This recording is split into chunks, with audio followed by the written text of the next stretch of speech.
John Bolton, who joins me now. Mr. Bolton, thanks for your time, as ever. We do appreciate it. I was explaining to a couple of younger colleagues this morning how the peace dividend that we enjoyed 40 years ago, some people treated it as if it was a permanent feature of life, but actually some wise old hawks rather suspected it wouldn't be.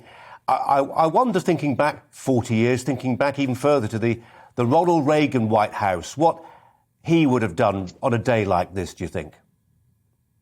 Well, I think the first thing to keep in mind is that today represents a failure of the West's effort to prevent a Russian invasion of Ukraine. The whole point of the policy, at least that's what we were told, was to create deterrence that would persuade Putin that the costs of invading were much greater than the potential benefits, and that has failed.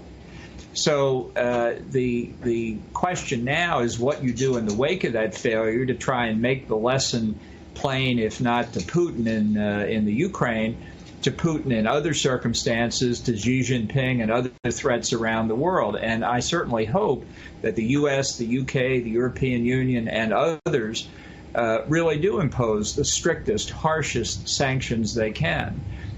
Because if they fail to do that, Putin won't learn the right lesson, and neither will others. This is not a case now of a successful policy in Ukraine if the sanctions are strong.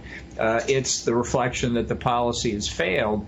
But to try and establish or reestablish the credibility of U.S. and Western threats against further potential aggression.